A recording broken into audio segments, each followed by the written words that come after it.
Šajā video apstīsim vienu no Adobe Premiere Pro instrumentiem, kurš saucas Titles. To latviski varētu nosaukt par virsrakstiem vai vienkārši tekstu.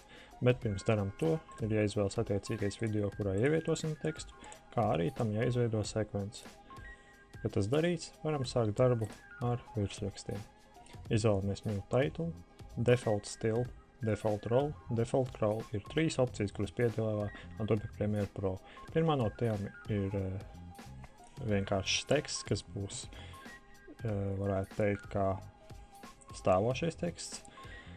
Default Role ir vairāk pazīstams pēc filmām, kā End Credits, kur būs, piemēram, aktieri un varoņi, kā arī Default Crawl, kas ir vairāk domāts efektiem, lai pārvietot tos tekstu no vienas video daļas puses uz otru.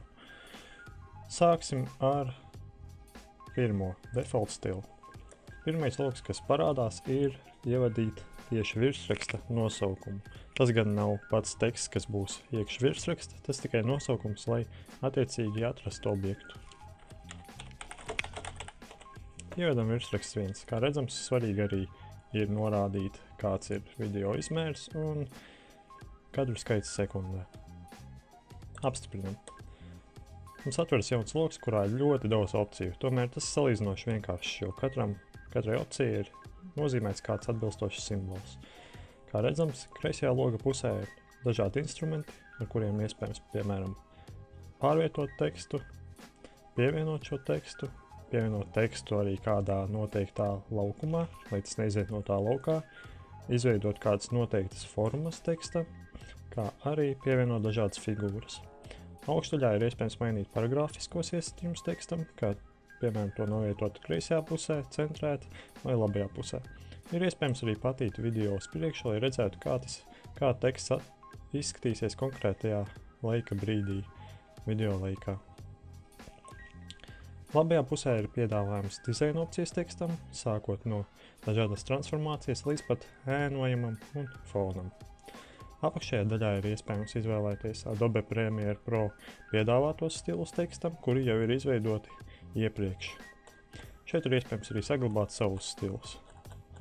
Kreisajā lejas daļā ir iespējams apskatīt dažāda veida novietojumus tekstam. Tas vairāk domāts tieši objektiem. Labi, sāksim darbu ar pirmo tekstu pievienošanu. Izvēlamies Type Tool. Izvēlamies vietu, kur vēlamies ievadīt tekstu, spiežam, izvēlamies augšējā daļā fontu, kādu vēlamies. Šajā gadījumā tas būs Open Sans. Izvēlamies vietu vēlreiz un rakstam, piemēram, video sākums. Kad tas darīts, redzam, ka video sākums pats teksts tieši neatrodas pa vidu. Tādēļ mēs tu, piemēram, vēlamies, lai tas atrastos pa vidu. Lai to darītu, mēs paņemam Selection Tool, izvēlamies atkal to un izmantojot iepriekš pieminētās novietošanas opcijas, centrējam to gan horizontāli, gan arī vertikāli. Ja, piemēram, mēs vēlamies tekstu 2 rindās, mēs to varam izdarīt tāpat kā Wordā, izmantojot Enter. Tas tiek novietots arī 2. rindā. Arī šo mēs varam centrēt paragrāfiski. Un arī kā objektu vēlreiz. Redzam, video novietots pa vidu. Kā nākamo daļu mēs varam pamainīt kādus dizaina opcijas. Pirmā no tām ir iespēja pamainīt caurskatāmību, jeb opacity. Tad ir iespēja pamainīt novietojumu pixels, kas ir horizontāli, y-kas, kas ir vertikāli. Arī ir iespējams pamainīt to garumu un augstumu.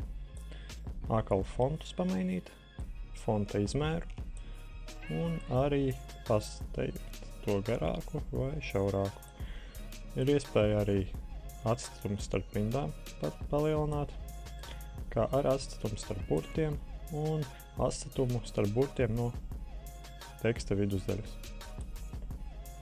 Ir iespēja arī palielināt rindas augstumu un pašu tekstu mazliet padarīt slīpāku.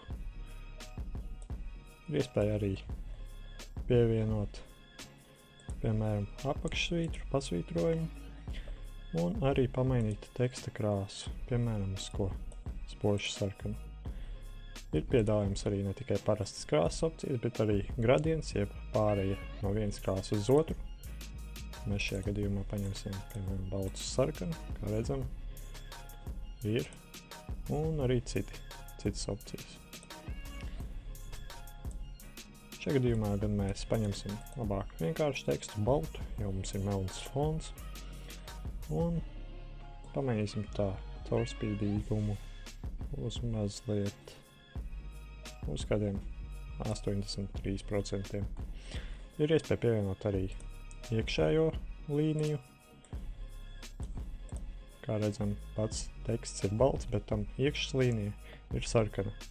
Tas pats ir arī āras līnija. Un iespējams pievienot ēnu. Protams, lai redzētu ēnu, patīsim, kā tas izskatās citā laika brīdī video. Redzams, ka ir ēna. Papildus opcija ir arī fons. Mēs varam, piemēram, uzlikt sarkanu. Redzam, tiek pievienots fons, bet šoreiz to mēs nedarīsim. Ir arī citas sarežģītākas opcijas, bet tām jāvēlt vairāk laika, lai tās izprastu. Pieņemsim, ka mums apmierina esošais teksts. Kā redzam, mēs aizvērām vienkārši logu, jo tas jau bija automātiski saglabājies pie objektiem. Un, lai to mēs pievienotu video, mums tas ir jāizvēlas. Un vienkārši ar pēles kursoru jāizvelk līdz atbilstošiem celiņam, kurā mēs to vēlamies ievietot. Tā kā mēs to vēlamies virs pirmā video, tad liekam to otrajā celiņā. Pagarinam tā ilgumu un, piemēram, noliekam to video sākumā, tieši kad ir tas melnais fons. Un apskatāmies, kā izskatās.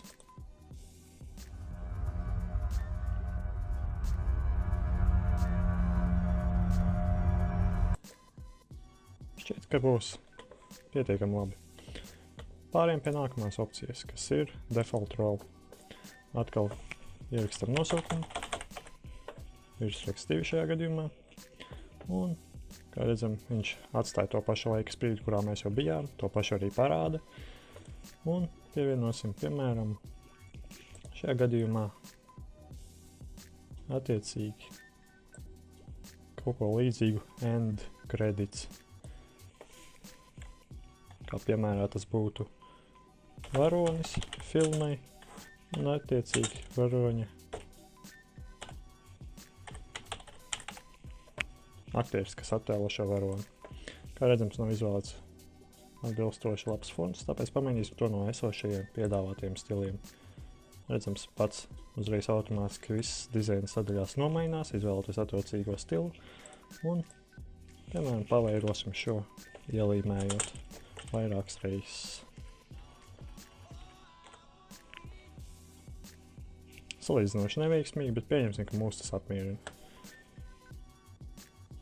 Redzam, ka arī daļa teksta nav redzama, jo mēs izvēlējāmies ArieType tool, kas ierobežo tekstu tikai noteiktā formā.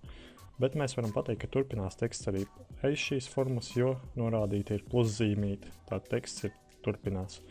Lai mēs redzētu visu tekstu, mēs varam vienkārši pagarināt šo ārie lauku. Kad tas darīts, mēs redzam, ka parādās scrollbar, kas norāda to, ka mūsu objekts ir lielāks nekā pats video. Un, lai mēs to novietotu tā, kā tas parasti ir filmās, mums to nākas novietot pašā video sākuma lejā, jo mēs zinām, ka pats Default Role pārvietos šo objektu uz augšdaļu. Kad tas darīts, mēs varam vienkārši iet ārā, jo objekts ir izveidots, un to attiecīgi pievienot, kur mēs vēlamies. Šajā gadījumā šeit. Un pagarinam to nedaudz. Apskatāmies, kāds ir rezultāts.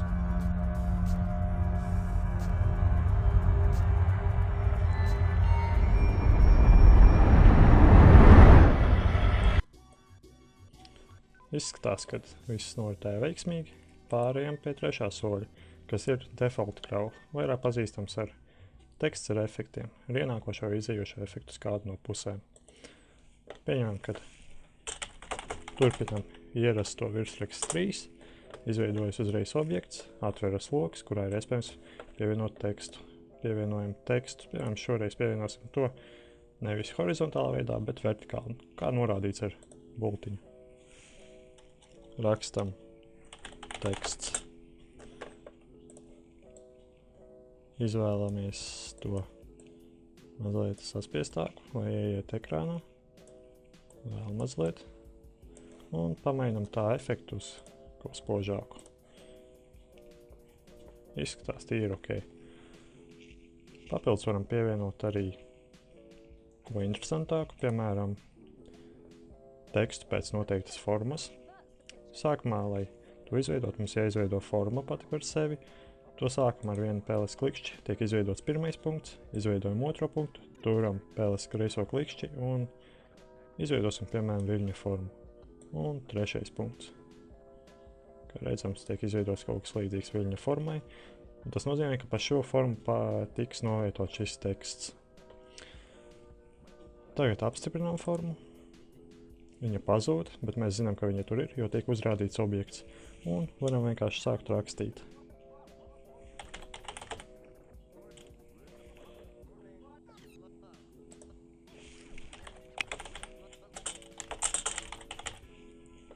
Un tiek norādīts attiecīgi pa izvēlēto formu. Izvēlamies citu stilu, piemēram, šādu. Salīdzinoši grūti tomēr ir iezīmēt visu tekstu,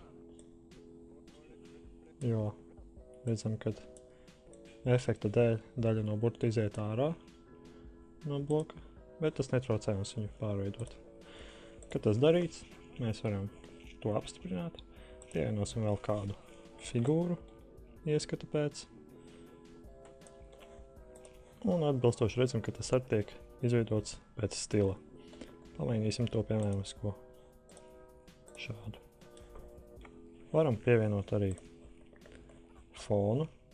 Fons tiks pievienot visam displejam. Un samazināsim, piemēram, tā caurredzamību. Redzam, ka tiek pievienots sarkans. Kā galvenā opcija, kas mums ir jāizvēlas šim attiecīgiem default crowd, ir efekts. Lai to pievienot, mēs izvēlamies Roll Crowd Options un izvēlamies, ka teksts pārvietosies no kreisās puses uz labo. Pieņemsim, ka teksts pārvietojas no ārpus ekrāna kreisās puses uz ārpus ekrānu labās puses, lai mums pašiem nav jānovieto viņš. Pieņemsim, ka arī tas nebūs pārrunāts ne sākumā, ne beigās. Un spiežam OK. Kā redzam, objekts ir izveidots, ejam ārā, ievelkam to attiecīgi joslā, celiņā un pagarinam un apskatāmies, kā tas izskatās.